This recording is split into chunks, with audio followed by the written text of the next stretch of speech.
तो डीएनए में अब हम शहादत की एक भावुक करने वाली तस्वीर का छोटा सा विश्लेषण करेंगे। छत्तीसगढ़ के सुकमा में नक्सली हमला हुए 4 दिन बीत चुके हैं। करीब 300 नक्सलवादियों के हमले में शहीद हुए 25 जवानों का अंतिम संस्कार भी किया जा चुका है और इस दुखद घटना पर सभी नेता अपने अपने हिस्से की कड़ी निंदा कर चुके हैं।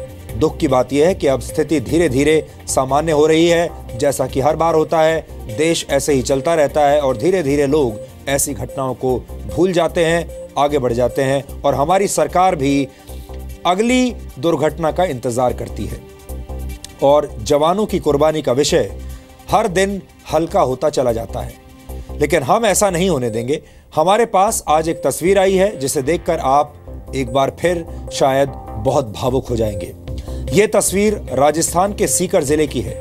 यहाँ नक्सली हमले में शहीद हुए जवान बन्ना राम को पूरे राजकीय सम्मान के साथ श्रद्धांजलि दी गई। यहाँ भावुक करने वाली बात यह है कि इस जवान के अंतिम संस्कार में गांव की महिलाएं भी पहुंची।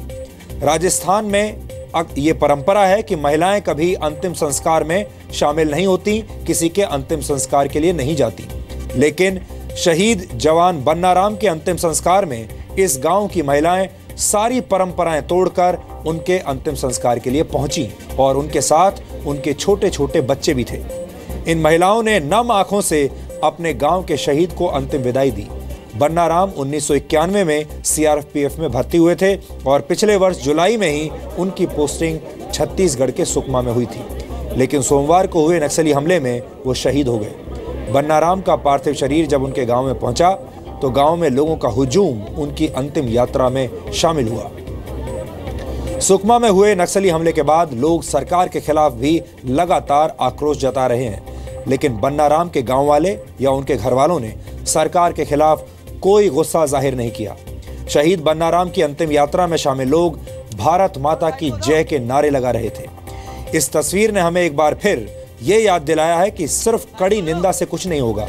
हमारे देश में आम लोगों और नेताओं के वैचारिक गोदाम कड़ी निंदा से भरे पड़े हैं और ये कड़ी निंदा देश को कुछ नहीं दे सकती। अब कड़ी कार्रवाई होनी चाहिए ताकि हमें ऐसी अंतिम यात्राएं बार बार ना देखनी पड़े।